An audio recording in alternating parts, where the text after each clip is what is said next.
Olá, querido, olá, querida, sejam muito bem-vindos mais uma vez aqui ao nosso canal. Saudade já que estava de gravar um vídeo aqui, né? E hoje o Senhor, então, me convocou para estar aqui com vocês, estudando mais um pouquinho da palavra do nosso Deus, né? A palavra é essa que cura, sara, restaura e salva, principalmente. Vamos orar pedindo orientação ao nosso Deus? Bendito, soberano, amado Deus, obrigado, Senhor, por todas as bênçãos e por tudo aquilo que o Senhor fez, faz e fará em nossas vidas. Obrigada por tudo. Nos entregamos em tuas mãos. Fale conosco, em nome de Jesus. Amém. Queridos, a palavra de hoje, para a nossa reflexão, está registrada lá no livro de Oséias, capítulo 14. Diz assim: Volta, ó Israel, para o Senhor teu Deus, porque pelos teus pecados estás caído. Tende convosco palavras de arrependimento e convertei-vos ao Senhor. Diz ele: perdoa toda iniquidade, aceita o que é bom, e em vez de novilho, os sacrifícios dos nossos lábios. A Assíria já não nos salvará. Não iremos montados em cavalo e não mais diremos as obras das nossas mãos. Tu és o nosso Deus. Por ti o órfão alcançará a misericórdia. Curarei sua infidelidade, eu de mim mesmo os amarei, porque a minha ira se apartou deles. Serei para Israel como orvalho, ele florescerá como lírio, lançará as suas raízes como cedro do Líbano. Estender-se-ão seus ramos, o seu esplendor será como da oliveira, sua fragrância como a do Líbano. Os que se assentam de novo à sua sombra voltarão, serão vivificados como cereal, florescerão como a vide, sua fama será como a do vinho do Líbano. Ó Efraim, que tenho eu com os ídolos? Eu te ouvirei e cuidarei de ti. Sou como cipestre verde, de mim procede o teu fruto. E aí no capítulo final, que é o versículo 9, diz assim: quem é sábio, que entenda estas coisas. Quem é prudente, que as saiba, porque o caminho do Senhor são retos e os justos andarão neles, mas os transgressores neles cairão. Que palavra tremenda, né? Essa palavra, ela vem descrita lá no livro de Oséias. Oséias, né? Profeta do Senhor. Todos nós, acredito que todos, ou grande maioria, sabe que Israel, houve uma época em que era dividido, né? Então, por exemplo, tinha o Reino Norte, né, que ficava Samaria, tinha como capital, né, Samaria, e tinha o Reino Sul, que seria a parte de Judá e que seria a cidade de Jerusalém como capital, né? E aí, a Bíblia vai nos contar a história desse profeta maravilhoso que chama Oséias. Se vocês pegarem para ler, por exemplo, no capítulo 1 de Oséias, a Bíblia lá nos narra sobre o casamento de Oséias, né? E aqui vem contando toda a história dele, de quem que ele era filho, como que o Senhor falou com ele pela primeira vez. O Senhor pediu para ele tomar uma mulher de prostituição, né? E que era a Gomer, né? Que lhe deu um filho, e aí o nome dos filhos eram nomes simbólicos, e tudo aquilo que o Senhor queria, né, para aquele momento da vida ali do profeta Oséias, da vida pessoal, e também como que, de uma forma simbólica, mostrando para aquele povo, né, a chance de redenção e a chance de obter perdão do Senhor. Então, Oséias 14, eu acho um texto incrível, porque relata justamente isso, né? A parte de redenção e de perdão do nosso Deus para aquele povo. E para o povo futuro também, né? Então, diz assim: volta, povo meu, para o teu Deus, né? Abandone os seus pecados. Para quê? Para se manter de pé. E se arrependa, ou seja, se converta, né? Dos seus maus caminhos. Porque atualmente, em nosso meio, existem muitas pessoas que são convencidas ao invés de convertidas, né? E quando o Senhor traz essa palavra de arrependimento, de conversão genuína, é porque ele de fato quer um povo separado e um povo que será usado, né, por ele para andar em retidão e para proclamar a sua salvação, a sua redenção aos cativos e aqueles que mais necessitam, né? Para ser mais precisos, aos perdidos. É claro que nós devemos nos preocupar com os irmãos, né, das nossas igrejas, estar em constante oração uns pelos outros.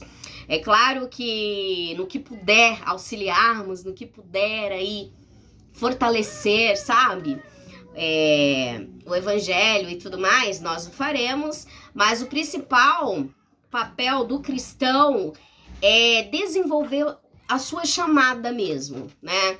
E aí o Espírito Santo, ele me diz isso a todo instante. Tipo, como que você conhece a esse Deus tão maravilhoso que faz coisas tremendas e você não apresenta esse Deus aos demais? Então não faz sentido. Eu te chamei para ser luz do mundo, para ser sal da terra. Então, ide, né? Proclamai, levai o evangelho a toda criatura, para que todo aquele que nele crê não pereça, mas tenha a vida eterna. Então, essa é uma ordem do nosso Senhor, ok? E aí, continuando, quando nós somos verdadeiramente convertidos, né? Nós nos adequamos e permanecemos no centro da vontade de Deus. Então, disto isto, faremos o que é bom e o que é reto, porque a Bíblia está nos dizendo exatamente isso, né? Que o caminho do Senhor, ele é reto, né? E os justos andarão por ele. E diz também, não confie nas obras das tuas mãos, antes, contudo, fale ao Senhor da sua pequenez, da sua fraqueza. É isso que o Senhor está tratando conosco, né? Em alguns capítulos adiante. E, sobretudo, da vontade, dos acertos, da vontade de fato, né, de fazer o certo, de ir pelo bem, de andar no caminho reto, de melhorar, de mudar de fato, né, porque essa deve ser a nossa constante transformação. Não é porque, eu sou evangélico e tudo certo e... Não, transformação diária mesmo, né? E pedindo ao Senhor, transforma-me, Senhor, converta-me cada dia mais, sabe? Muda mesmo, Pai, tudo aquilo que o Senhor não agrada, seja no pensar, seja no sentir, seja no falar, seja... Enfim, muda mesmo, converte mesmo, Senhor, transforma, limpa, coloca vestes limpas, purifica, né? Então, é nesse sentido mesmo, tá? E aí, ele mesmo diz, né, nos versículos, logo depois, curarei sua infidelidade e te amarei. Serei para o meu povo como orvalho, ele florescerá e as raízes se aprofundam, né? Como o cedro do Líbano. O Líbano é uma árvore que tem as maiores raízes, né? E aqui, então, o Senhor, ele está nos afirmando que se confiarmos nele e nos voltarmos para ele, nós, então, iremos florescer. E iremos fortificar, aprofundar as nossas raízes. Eu acho isso tão maravilhoso, porque a Bíblia diz que aquele que não dá bons frutos, ele é cortado e lançado fora. Porém, aqueles que esperam no Senhor, nós vimos aqui que as suas raízes aprofundam, né? E que a cada dia mais florescerão, ou seja, os ramos irão se estender, né? E a sua beleza, o seu cheiro, ou seja, os servos do Senhor, onde ele chega, ele é notado. Uma certa vez, vou contar uma experiência rápida, eu vi uma senhora num determinado local, ela veio fazer um culto na igreja onde eu congregava, né? E aí eu olhei o rosto daquela senhora, gente, ela tinha um brilho que sinceramente eu nunca vi, esse brilho em outra pessoa. E ali eu fiquei perguntando ao Senhor, né? Mas que era assim, reluzente, sabe quando você olha pro rosto de alguém e você vê o quanto aquela pessoa é iluminada, o quanto que aquela pessoa traz Deus em si, sabe? Eu achei aquilo fenomenal, eu achei assim fantástico. Eu falei, meu Deus, né? Quando eu ficar mais velha, eu quero ser assim, né? Tomara que eu chegue e consiga de fato, né, avançar para isso daí, porque é muito top. E aí, a beleza daqueles que servem a Cristo, o seu esplendor, né? O seu esplendor, a sua beleza é diferente. O cheiro também é diferente. Gente, as pessoas, quando é de Deus, a gente sente, né? De longe, mesmo distante, a gente sente. E é tão bom quando alguém reconhece que você é de Deus. Não pelo fato de ter reconhecimento nem nada, mas pelo fato de que você está melhorando, de que você está no caminho certo, de sensação de dever cumprido e de sensação de que realmente servir a esse Deus é excepcional, é incrível, porque está conosco fazer a diferença, né? Nesse sentido, eu digo. E os que permanecem à sua sombra serão vivificados. A sua fama como a do vinho do Líbano. Ou seja, será notório, terá qualidade, né? Então, a fama como a do vinho do Líbano, né? Naquela época, as coisas que possuíam mais valor, digamos assim, seria o trigo, o azeite e o vinho, né? Então, o vinho do Líbano, ele era reconhecido pelo seu potencial, pela ótima qualidade que ele tinha, né? Ou seja, é alguém que vai ser notório, não notório porque se acha ou coisa e tal, mas notório porque ali está a presença de Deus. E se o Espírito Santo de Deus faz morada, e se é ele que habita em você, os que te olharem vão saber, né? E eu tava meditando sobre isso esses dias, né? E o Senhor falou muito comigo a respeito disso, porque ele disse, filha, olha, as pessoas irão começar a reconhecer que eu estou te enviando. Então, Deus, ele fala tremendamente ainda na terra através dos seus, né? E isso é, assim, maravilhoso, né? Só acho. Continuando, então, aquele povo, né?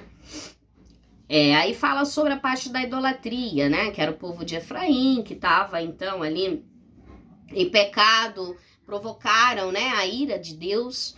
E o povo de Samaria, então, se tornou culpado, porque, na verdade, se rebelou, né, contra o povo. E aí teve o castigo, as ruínas sobre Israel, né? E o socorro, na verdade, o profeta Oséias estava trazendo essa mensagem, de fato, que o socorro que eles buscavam só estaria em nosso Deus, né? No Deus de Israel, no Deus dos exércitos, no Deus Todo-Poderoso, que é o Deus que nós servimos. E aí, o que Deus queria, né? Através do capítulo 13, no verso 14, nós vamos identificar que o maior desejo do Senhor, de fato, era remir, né, aquele povo do meio, né, daquele pecado, do meio daquela podridão, porque foi uma época que o povo se converteu, né, à religião cananeia. E ali eles passaram, então, a prestar cultos a Baal, né? E eles achavam, infelizmente, que Baal era, né, a principal fonte de fertilidade, a principal fonte de prosperidade, enfim. E ali, os principais líderes daquela época, que deveriam, na verdade, conduzir aquelas ovelhas, conduzir aquelas pessoas, né, para o que é certo, para o que é santo, na verdade, por motivo de ganâncias e por N motivos lá daquele povo, eles começaram, então, não somente a tolerar, né, fingir que nada estava acontecendo, como também eles começaram a incentivar aquele povo, né, na apostasia ao Senhor. Olha quão sério que é isso, né? Isso aqui a gente está relatando Nós estamos falando de algo do século VIII. Aí você fala, mas puxa, isso aí é a história da carochinha.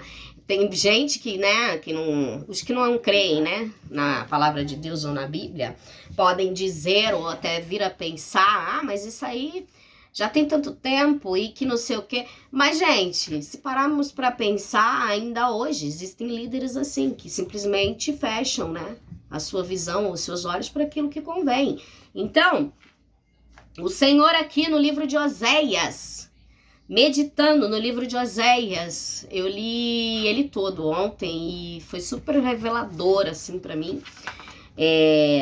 Já havia lido, mas como eu tenho dito, a cada vez que eu leio a Bíblia, o Senhor me revela algo diferente.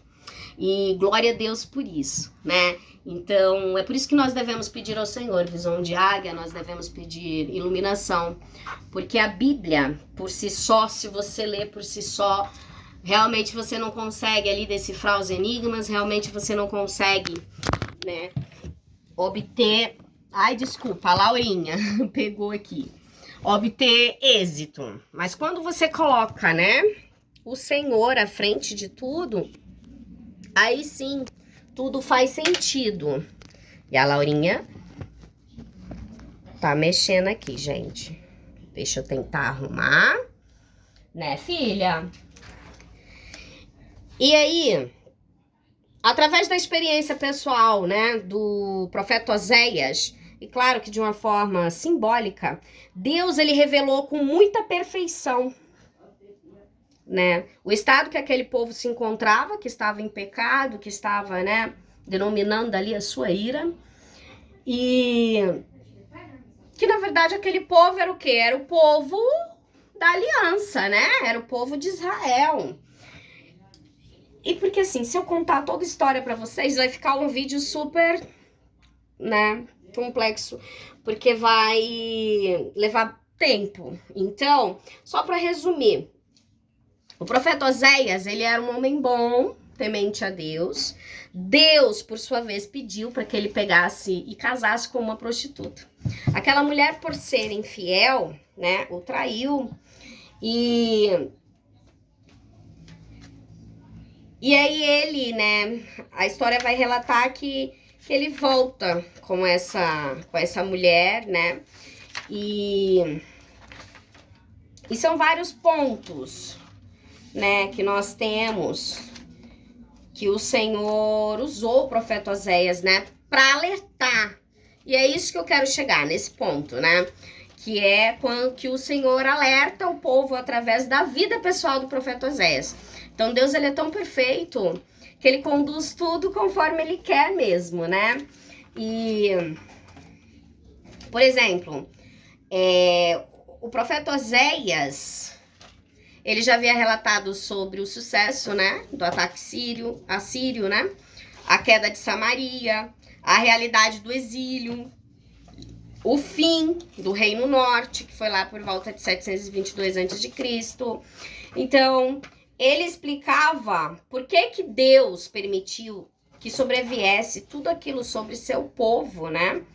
Quando Deus anuncia, né, que puniria o povo, que o povo, na verdade, estava em rebeldia, né? Não muito diferente do povo de hoje, né? Convenhamos.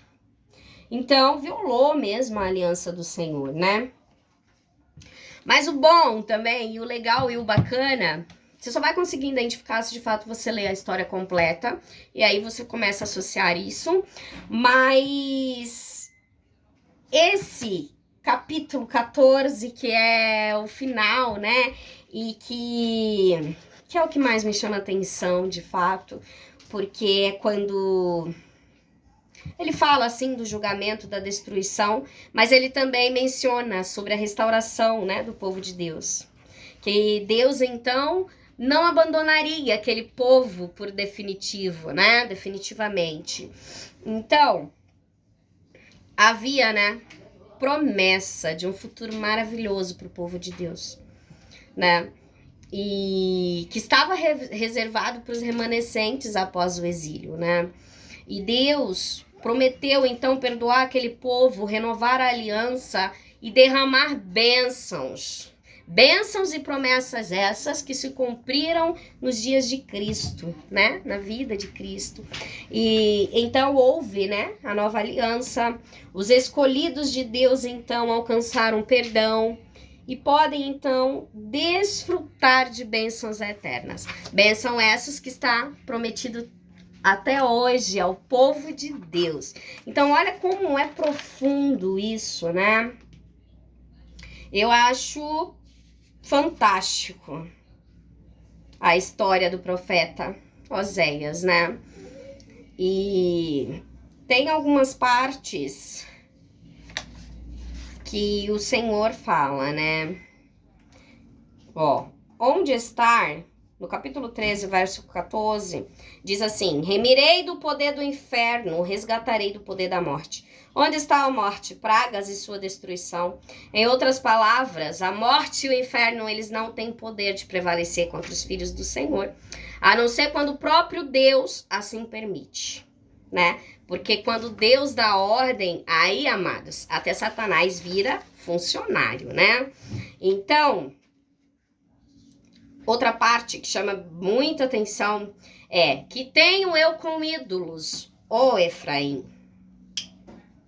Tudo que você coloca, né, à frente de Deus, no seu coração, ele entra como essa parte de idolatria na minha e na tua vida. Então nós não devemos idolatrar, né? Nem esposo, nem namorado, nem amigos. Nós não devemos idolatrar o tempo gasto, perdido. Por exemplo, você gasta maior tempão no celular fazendo coisas que não são interessantes, que não agregam em nada.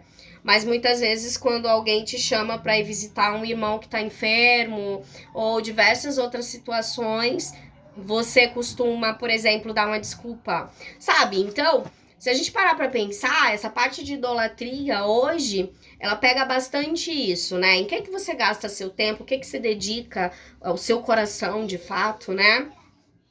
E eu acho fantástico quando ele diz: ó, Efraim, escuta aqui, hein? Em outras palavras, ele quer dizer isso, né? Eu te ouvirei, eu cuidarei de ti. E de mim virá teus frutos. Então, ou seja, se atenta a mim. Ei, se atenta a mim, sabe? Busque a mim, se atenta a mim. Por quê? Porque eu que vou te ouvir, eu que vou cuidar, eu que vou fazer, eu que vou providenciar, né? Então, a mensagem principal é essa: volta, ó Israel, para o Senhor. Se você está afastado, querido, volta para os caminhos do Senhor. O Senhor te aguarda, sabe? Com bênçãos sem medidas. E bênçãos, quando eu digo, não é só bênçãos materiais, não, gente. O principal é a paz, a alegria, o renovo que vem do nosso Deus, da presença, sabe? E lá no finalzinho, no capítulo 9, que é o apelo final, eu acho fantástico, porque o nome por si só já diz, é um apelo de fato, e diz assim: seja sábio, seja prudente, né? Ou seja, é o nosso dever usarmos de sabedoria para compreendermos aquilo que o Senhor requer de nós hoje, tá? Então nós devemos sim. Não tem aquele ditado? Ser manso como uma pomba, mas prudente como uma serpente? Devemos ser prudentes, sim. Porque a Bíblia vai nos dizer que o filho das trevas são mais ligeiros que os filhos da luz, né? Então, nós devemos, sim, ser prudentes, ser sábios, né? E buscarmos a sabedoria do Senhor. E aí o Senhor diz, né? Os caminhos do Senhor são retos e os justos andarão nele. A mesma coisa que estiver dizendo: ó, Luzia, tu vigia, porque os caminhos do Senhor, eles são retos, né? Você aí que tá ouvindo, vigia, porque os caminhos do Senhor, eles são retos. Ah, mas eu achei que achou nada. Bíblia, a palavra de Deus, é a palavra. Não tem essa de acho isso, acho aquilo, ou porque eu tenho um cargo, ou porque eu sou diferente. Não. Tá na Bíblia, acabou. Tá falado, entendeu? Não tem essa. E os caminhos do Senhor são retos. Os justos andarão nele e os transgressores nele cairão. Então, transgredir a lei do Senhor é fácil. Muito fácil. Porque o mundo tá aí, né? Cheio de coisas para oferecer. Mas, gente, quando... Eu, pelo menos, sou assim. Às vezes, quando falham alguma coisa no pensamento, ou até mesmo na hora ali do impulso, quando falo algo que eu falo, poxa, mas isso não agrada a Deus, não é isso que Deus quer de mim, sabe? E aí eu penso... Poxa vida, né? Vou pedir perdão ao Senhor e vou mudar, porque de fato é isso que Ele quer e espera de mim, né? Porque o Senhor, Ele espera grandes coisas dos seus filhos. E é isso que a gente tem que entender, porque às vezes a gente quer colocar a culpa no outro e, mas por que fulano não veio me pedir desculpa? Por que Deus não requer tal coisa de fulano? Porque, querido, Deus tem um trabalhar e Deus tem um tratar, né? De forma bem específica com cada um. E o que eu posso dizer, né? Que o Senhor requer, né? Para si o piedoso. E o Senhor, Ele se agrada daqueles que têm coração reto, quebrantado, os que buscam Ele, os que, por mais que às vezes falham, mas que tenham consciência de, opa, fiz besteira, não é por aqui, não é isso que o Senhor requer. Não é assim que eu quero agir, não é dessa forma.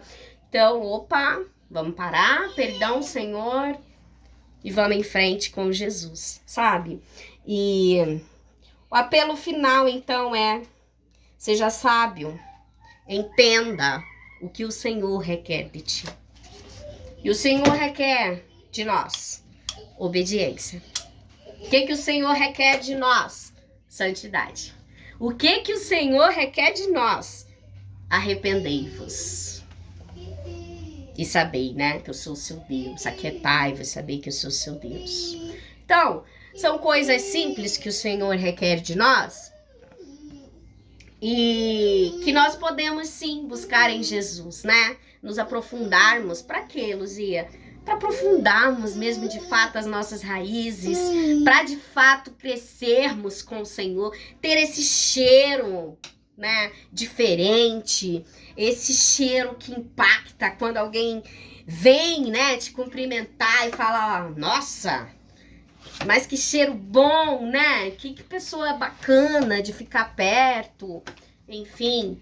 Então, eu acho que muito melhor que ser reconhecido aí. Claro que nós devemos ser pessoas íntegras, devemos andar em paz com todos, ser pessoas admiráveis, né? Porque o povo de Deus é assim, anda em retidão e em santidade. Se não anda, tem que buscar pelo menos, porque é o caminho, né? É isso que a Bíblia nos mostra. E é isso que eu desejo para mim e para você. Que possamos aí andar em retidão, buscar a nossa santidade no nosso Senhor Jesus. Oh, glória! E que o Senhor nos abençoe, nos guarde, nos eleve cada dia mais. Em nome de Jesus, amém? Vou orar por você nesse momento. Senhor, meu Deus e meu Pai, obrigada, Jesus, por essa palavra. Gratidão, Senhor, porque até aqui o Senhor tem nos ajudado, tem nos sustentado. Gratidão, ó Deus, por alimentar a nossa alma, o nosso espírito. Jesus, toma conta de cada ouvinte, de cada representante aqui, Senhor. Abençoa cada família, nos dê, Senhor Jesus, uma semana maravilhosa com tua presença, com teu amor, com a tua graça. Dê força, Senhor, ao cansado. Traz para perto, ó Deus, aqueles que se afastaram e que receba o seu renovo, meu Deus, o seu refrigério, o seu bálsamo. Em nome de Jesus. Amém. Glória a Deus. Beijo, querido. Até mais.